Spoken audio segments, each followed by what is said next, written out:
In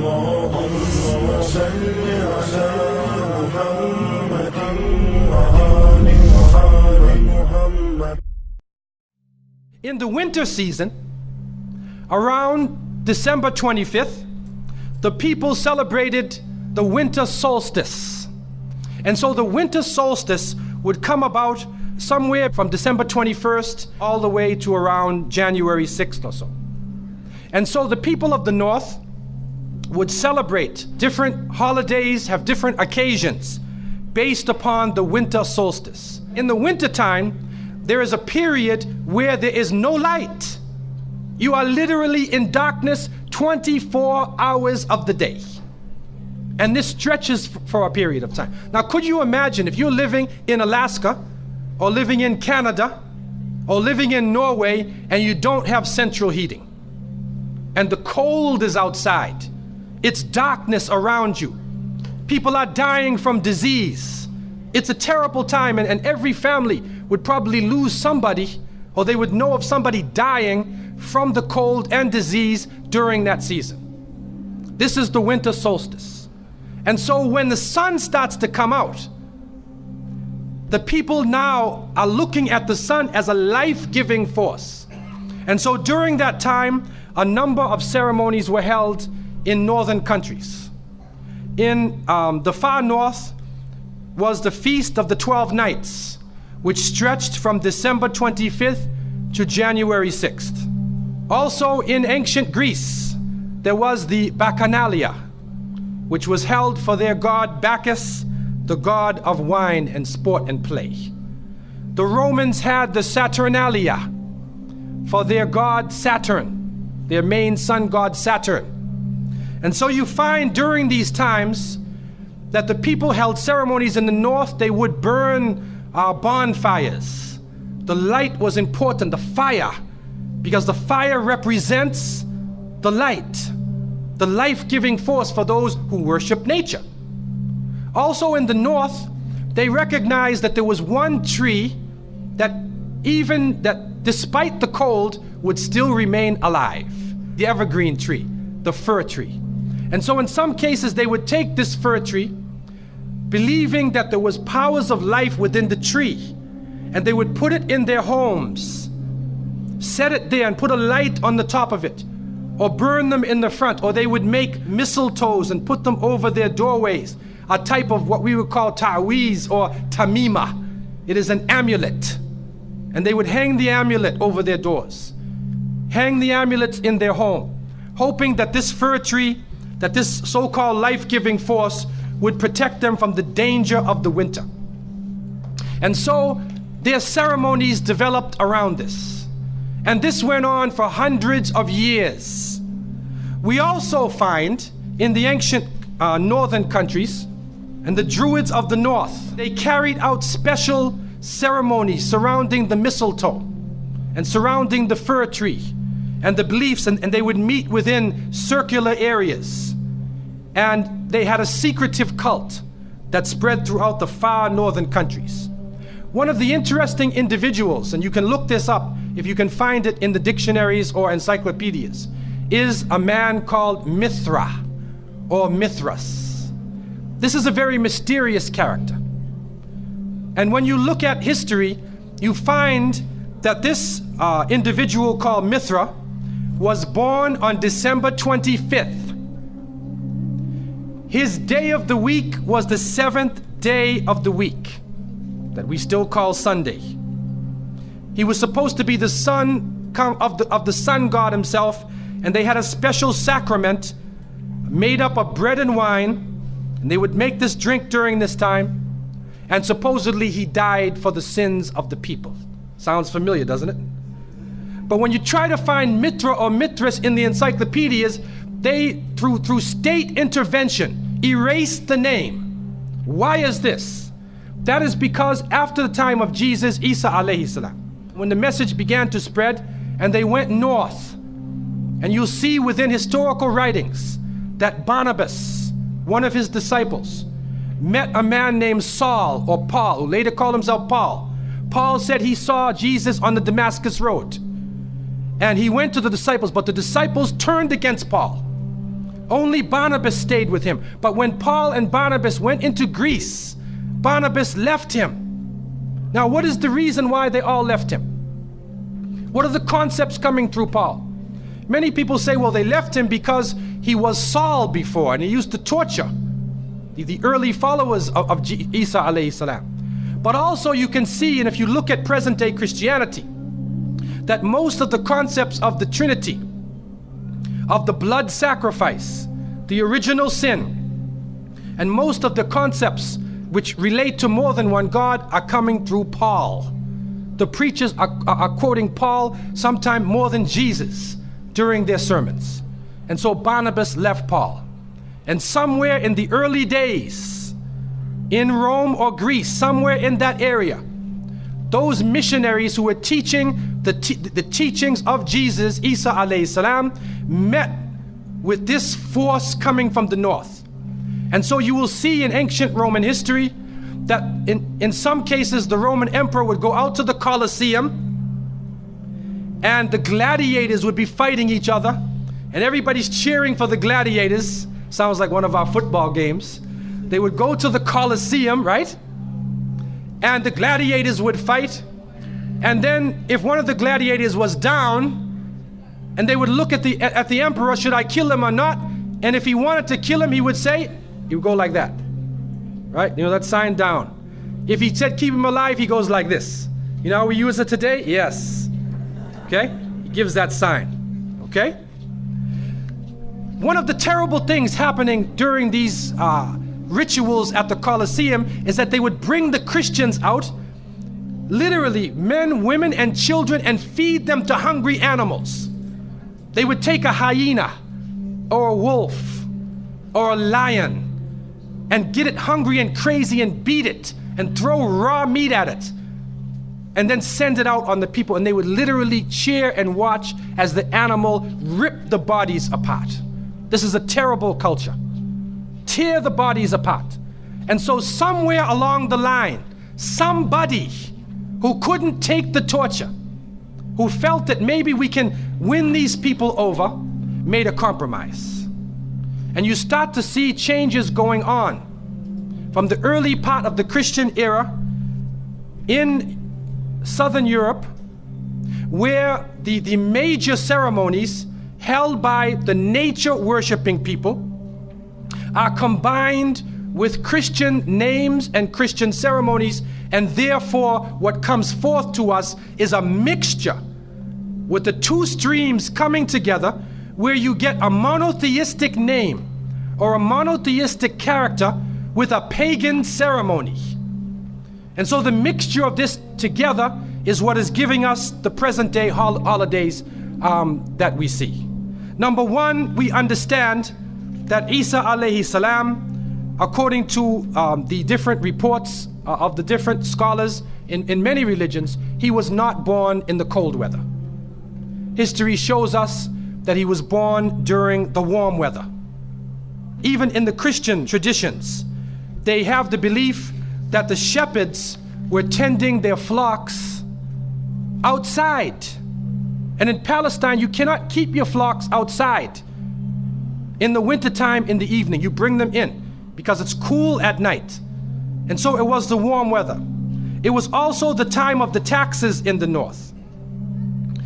In the story coming in the Quran, when we see the mention in chapter 19 in verses 24 to 25, and we see the mention of the story of Mary, because it is the belief of the Muslims that Maryam, may Allah be pleased with her, was a virgin, and she had dedicated her life to the worship of one God, prayer and fasting, and by the power of Allah, that the Creator breathed His Spirit into her, and she conceived Jesus. He said, be, and it is. She conceived Jesus, Isa alayhi salam, without a father, without a man. That is a belief of Islam. It is also a belief that when she felt the pain of the pregnancy, that the angel came to her and told her to go outside of the city. She went outside of the city to a remote area, and there she found a palm tree, and she found water. And it was speaking about rutub, janniya. It was speaking about a type of rutub or a type of dates. And those who know, who have lived in the desert area know that when the dates become ripe, when you start to see the color of the dates change, because dates are not brown, you know. Dates are originally red and they're yellow, they're other colors, but they turn the brown. It's at the height of the heat that the dates become ripe. And so it's at that time that she gave birth to Isa alayhi salam. So from different points of view, different historical points of view and different religions, we understand that Isa alayhi salam was not born during the winter season. He was born in the warm weather. So who was it that was born in the winter season? What is that? Who is that character now? Let us become detectives and try to find out the answer to this problem. Number one, you have to understand this concept of Saturn, the concept of Bacchus. When they are portrayed by the different artists who drew pictures of them or the sculptures, they're usually portrayed as a heavy-set man with a white beard. And when in the Sistine Chapel, Michelangelo drew his picture, you could see the long flowing beard, and there are actually pictures of this man on a sled being drawn by snakes with wings. Snakes with wings. Snakes do not normally fly.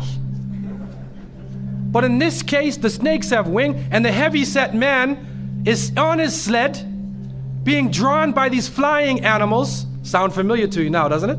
He's being drawn by the flying animals. He's performing miracles. He's coming out on December 25th, which is not the birthday of Isa alayhi salam, has nothing to do with Christianity. It is the time of the Bacchanalia and the Saturnalia, and he is representing riotous fun, drunken reverie. And so what happens on Christmas, the Christmas season, especially in America, people today are not even thinking about Isa alayhi salam. They're not even thinking about Jesus. They're looking how they can get drunk. On Christmas, what is going on? In the Caribbean and many parts, if they offer you a Christmas pudding or Christmas pie or Christmas drink, watch out. Because it's probably laced with rum or wine. That's the spirit of the season. Now this riotous occasion that was going on went so far that the Christian church banned it. And the Church of England, according to historical sources, actually banned it all the way to 1647. It was prohibited in England to celebrate Christmas because they saw Christmas as being a pagan holiday. This is an official position taken by the Christian church, the Church of England, who were known at that time as Puritans. What happened was an individual was superimposed. A name was superimposed. We hear about the name of Saint Nicholas. Saint Nicholas. Now, Saint Nicholas himself is actually coming from the ancient writings of Beowulf. And in these writings, which are done in the Scandinavian region, we find the name Nick or Nickel or Nicker. He was known as a demon, the demon of the north. He was known as the evil spirit of the north, the name of Odin, the evil principle. And so in Germany and in many of the northern countries, the people actually looked upon this so-called Saint Nick as being an evil force, and they would tell their children in the wintertime, don't go outside, because if you do, Nicholas will come along, Nickel will come along, he'll capture you, put you in his bag, and take you away. And so they used it as a negative concept. In Isaiah, in what is left of the Bible, in chapter 4, in 14:13, the devil is known as the prince of darkness. And it is an understanding that his throne, the seat of his power, is in the north. Somewhere in the north is the seat of power of this evil. And so the Germans also, when they depicted this Nicholas, or this Pelsnickel, as they would say, Pelsnickel in German, it means a furry devil. when they depicted him, they depicted him as a man with red fur. He had red fur coat, and his base was in the north, and he was the essence of evil. And the Church of England till 1647 took the position that this celebration could not go on. So what we are actually seeing is that the Christmas occasion was actually the time of evil. It was the time of the belief in the Saturnalia and the Bacchanalia. And because of this, they shifted the occasion to New Year's Eve. They shifted all of their feelings and their merriment and their evil to New Year's Eve. Now, before we go to that, looking back at Christmas, what is happening now in Christmas season? I don't know what goes on in Miami, but in the northern cities, on Christmas occasion, they put lights around and Santa Claus parades. Do you have a Santa Claus parade here? They have Santa Claus parades, and St. Nicholas is outside and he's in the streets and everybody's talking about St. Nicholas, and the poor children are taught that St. Nicholas is gonna come down your chimney. Most people don't have chimneys in Miami anyway, but a 350-pound man is gonna come down your chimney and bring you presents and keep his clothes white and red, and he go to all of the homes in the area and put presents in your stockings and put presents under your tree, and then fly back out into space. And the poor father who sweat and toiled all year to get you the presents gets no credit for the present given to the child. St. Nicholas comes down the chimney, gives you this present, flies off into the night. And many of us were raised thinking, believing in this. Some of us would sneak into the night and look and see our father putting the present under the tree. We knew what he was doing anyway. But you went along with it, and the people say, well, you know, it's Christmas. Don't you like to have fun? You want to stop the children from having fun? What kind of people are you? But what are you teaching the children? You are using the name of Jesus, using the name of Isa alayhi salam, and you are using a figure who historically is the devil. The devil himself, wal-iyadhu billah. They are using his figure, and he has now taken over the Christmas season. Christmas now to most people means materialism. You have to buy presents for your cousins and your friends, and you gotta buy about 34 presents. And you find that most American people are in debt for 6 months after Christmas. Now, where is Jesus? You get drunk, you fight, you lose all your money, the stores raise their prices.